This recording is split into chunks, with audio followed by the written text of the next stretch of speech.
সিজারের আঘাতে মারা যাচ্ছে, মায়ের সামনে সন্তান ছটফট করে মারা যাচ্ছে, হসপিটালে নিয়ে যাওয়া শুরু করছে, সেখানে আরেকটা বোমা পড়ছে। কল্পনা করতে পারেন আপনার আমার সন্তান হলে আমার অবস্থা, আপনার অবস্থা কি হইতো? একটু কি কল্পনা করেন? বাধা নিউজ শুনি আর আমরাও সেটাকে হয়, আমাদের অবস্থা কি? এগুলো তো হইতেই আছে, শুয়ে গেছে।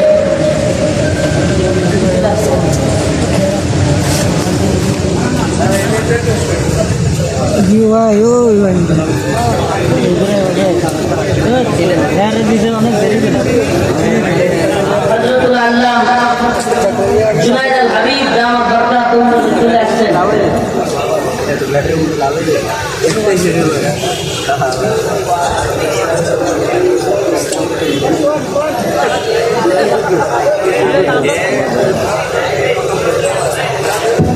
প্রিয় ভাইরা আমার, আল্লাহ রাব্বুল আলামিন সেই 1500 বছর আগে আমাদেরকে সত্য মিথ্যা জানিয়ে দিয়েছেন। লাতাজিদান্না আশাদ্দান নাসি আদাওয়াতান লিল্লাযীনা আমানুল ইয়াহুদ ওয়াল্লাযীনা আশরাকু। মুমিনদের সবচাইতে কঠিন শত্রু হিসেবে মুসলমানরা পাবে এক দলের নাম হলো ইহুদি, আরেক দলের নাম হলো মুশরিক। বর্তমান পৃথিবীতে আমরা যদি একটু তাকায় দেখি,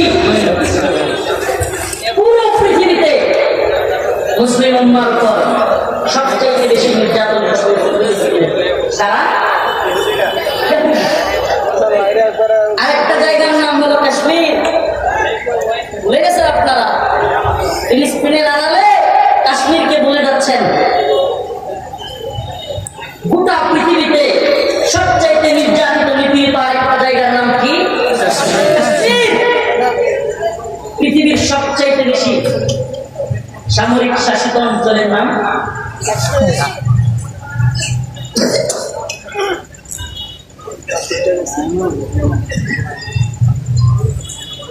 সবচাইতে বেশি সামরিক বাহিনী দিয়ে ভরপুর পৃথিবীর অঞ্চলটার নাম হলো কাশ্মীর। ওখানে কারা মুসলমানদেরকে নির্যাতন করতেছে? কারা? মুশরিক। আল্লাহ পাক 1500 বছর আগে বলেছেন, আল্লাহ রাব্বুল আলামিন 1500 বছর আগে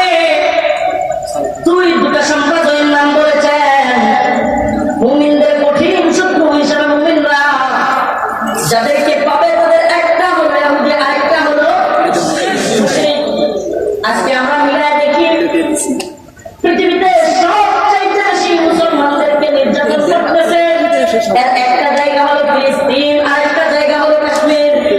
আর দুটা জায়গাতে, একটাতে ইহুদিবাদী ইসরায়েল, আরেকটাতে মুশরিক হিন্দুত্ববাদী মুশরিক প্রাত্যহিক শক্তি মুসলমানদেরকে কি করতেছে? নির্যাতন করতেছে। তো এখন আল্লাহ যে কোরআনে বলছেন, ইয়া আইয়ুহাল্লাযীনা আমানু লা তাত্তাখিযুল ইয়াহুদা ওয়ান নাসারা আউলিয়া। হে ঈমানদাররা, তোমরা লা তাত্তাখিযুল ইয়াহুদা ওয়ান নাসারা আউলিয়া, তোমরা ইহুদি এবং খ্রিস্টানদেরকে কিংবা মুশরিকদেরকে বন্ধু বানায়ো না। আল্লাহ বলতেছেন, ইহুদি খ্রিস্টান মুশরিকদেরকে বন্ধু বানায়ো না। ইহুদি খ্রিস্টান মুশরিকদেরকে বন্ধু বানালে কি হয়? হুজুর চলে আসতে লম্বা করবার সুযোগ নাই। ইস্ট ইন্ডিয়া কোম্পানির নাম শুনছেননি? ভারতবর্ষে ইস্ট ইন্ডিয়া কোম্পানি আসছিল কি দেশ দখল করার জন্য না ব্যবসা করার জন্য? কথা বলে না? ব্যবসা করার জন্য ইস্ট ইন্ডিয়া কোম্পানি ভারতবর্ষে আবির্ভাব ঘটেছিল। কত বছর ইস্ট ইন্ডিয়া কোম্পানি ব্যবসা করবে, ব্যবসা করতেছে। আমি দিলে ঝামেলা, হঠাৎ করে ব্যবসায়ীদের কেউ তাদের পণ্য হারায় যায়, চুরি হয়ে যায়, ব্যবসায়ীদের ব্যবসার ক্ষতি হয়ে যায়। এই বলে ভারতবর্ষের তৎকালীন যারা ক্ষমতাসীন তাদের কাছ থেকে বাহিনী কিসের জন্য? তাদের নিরাপত্তার জন্য। ব্যবসা করবে, ব্যবসা প্রতিষ্ঠান রক্ষা করার জন্য কি লাগবে? নিরাপত্তা। ওই নিরাপত্তা কর্মী রাখতে গিয়া এক পর্যায়ে ওই ব্রিটিশ বেনিয়ারা, ইংরেজরা বাহিনী আনতে লাগলো। আর আমাদের মুসলমানদের মধ্য থেকে, বাহিনীদের মধ্য থেকেও তৎকালীন যারা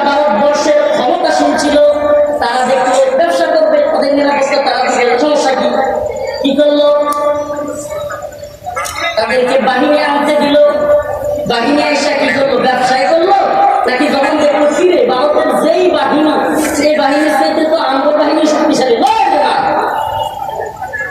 প্রিয় হাজির, কথা লম্বা করবার সুযোগ নাই। ইসলামের মৌলিক আকীদা একটা আকীদা হলো আল ওয়ালা ওয়াল বারা, আল্লাহর জন্য ভালোবাসা, আল্লাহর জন্য ঘৃণা। আমি কোন শায়েখকে ভালোবাসি, সেটা আল্লাহর জন্য। আমি কোন ভক্তকে ভালোবাসি, সেটা আল্লাহর জন্য হতে হবে। আমি কোন নেতাকে ভালোবাসি, সেটাও আল্লাহর জন্য হতে হবে। আমি কোন নেত্রীকে ভালোবাসি, সেটা আল্লাহর জন্য হতে হবে। আমার আল্লাহ এবং রাসূলের বিরুদ্ধে, ইসলামের বিরুদ্ধে, রাষ্ট্রের বিরুদ্ধে অবস্থান নেওয়া কোন নেতা নেত্রী, কোন শায়েখকে আমি ভালোবাসি না। এটা ইসলামের আকীদা, এটা মৌলিক আকীদা।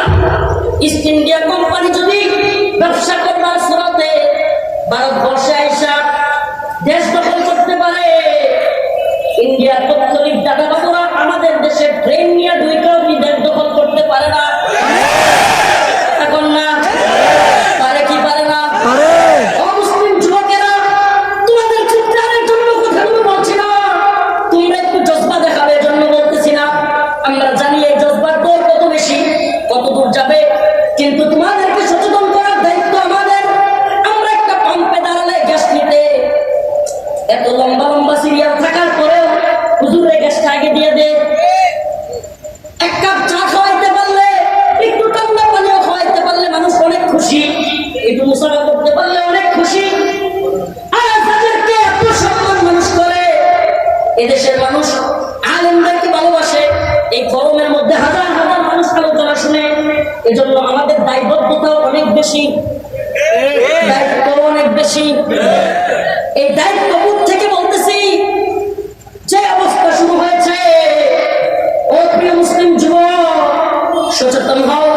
যে অবস্থা শুরু হয়েছে, ইন্ডিয়ার দালাল, এই ভারতীয়দের দালাল, এই পত্তলিকদের দালাল এত গভীরে ঢুকেছে,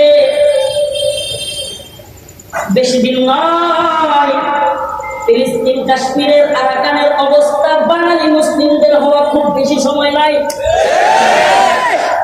খুব বেশি সময় বাকি নেই। দায়বদ্ধতা থেকে কথাগুলো বলতেছি। আপনি কি দেখতেছেন? আপনি দেখেন তিস্তা আমরা কি পাচ্ছি? তিস্তার পানি পাচ্ছি?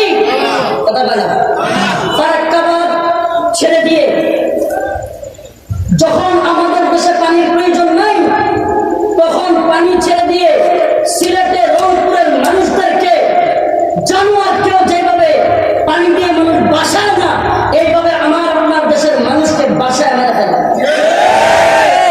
ভাই, একটা কথা চাওয়া হয়েছে, কিশোরগঞ্জের ইটনা মিটানের এলাকায় এক রাস্তা হয়েছে বড়, এই রাস্তার জন্য সিলেটের নাকি বন্যা হবে।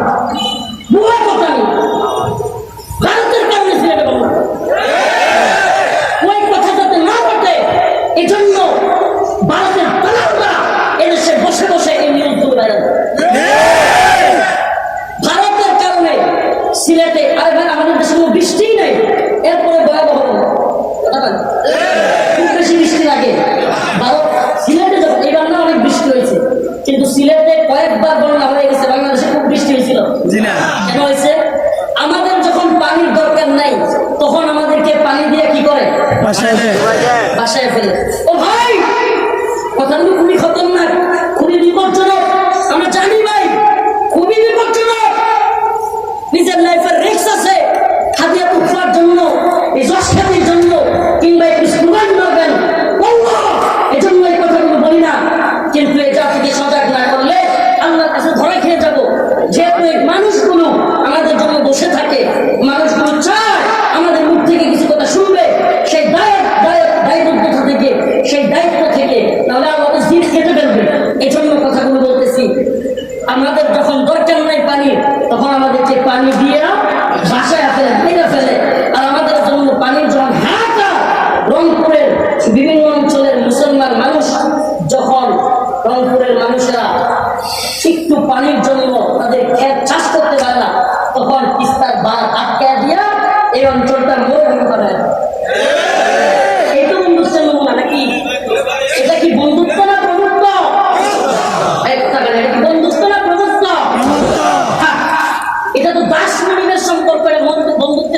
না।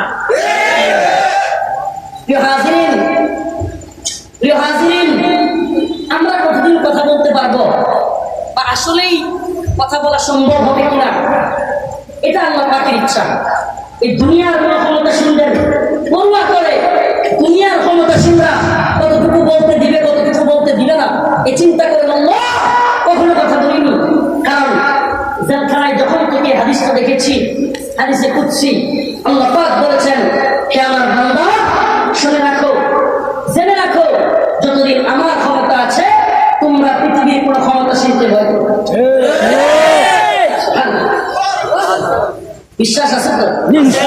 যতদিন আমার ক্ষমতা আছে, কে বলছেন?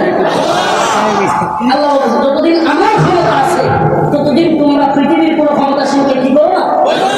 এবং এই কথাও জেনে রাখো, আমার ক্ষমতা শেষ হবার না। তাহলে আমরা কার ক্ষমতায় বিশ্বাসী? আল্লাহর ক্ষমতায় বিশ্বাসী হওয়ার কারণে এই কথাগুলো এখনো আমরা হিম্মত করি। কিন্তু মনে রাখবেন, ও জাতি আপনারা যদি হুজুরেই থাকেন তাইলে খুব বেশি বলনেওয়ালা পাবেন না, খুব বেশি বলনেওয়ালা পাবেন না। বলনেওয়ালার সংখ্যাটা কমে যাবে, চুপসেওয়ালার সংখ্যাটা বেড়ে যাবে। মাঠটা বললে অনেক কথা বলনেওয়ালা লোক একসময় চুপসে যেতে বাধ্য হবে। কারণ কি? দিন শেষে যখন দেখবে বারবার করে যাওয়া, রিমান্ডে যাওয়া, এমনকি কঠিন থেকে কঠিন পরিস্থিতির মুখে পড়া লাগে, তখন কয়জনই আর বলবার কথা বলে? আপনি হুজুকে দুটা লাভ দিয়ে বসে থাকবেন আর শত শত আলেমদেরকে কারাগারে নিয়ে যাবে, আপনার কোনো অ্যাক্টিভ থাকবেন না, অ্যাক্টিভিটিস থাকবে না আপনার, তখন আর কি হবে? অ্যাক্টিভিটি না থাকলে আলেমদেরকে নিয়ে গেলে কয়জন পাবেন? কয়দিন শেখুল হাদিস আল্লামা মামুনুল হক কথা বলবেন? কয়দিন আল্লামা জুনায়েদ আল হাবিব কথা বলবেন? কয়দিন কথা বলবেন? মুফতি সাহাব হোসেন রাজি কয়দিন কথা বলতে পারবেন? ভাইরা আমার, এই উম্মাহ, এই জাতির জন্য যারা চিন্তা করে, যারা কথা বলে, এমন আলেমদেরকে সাপোর্ট দেওয়া, এমন আলেমদের ভোট দিলে বিপদে তাদের পাশে দাঁড়ানো আপনার আমার দায়িত্ব কিনা?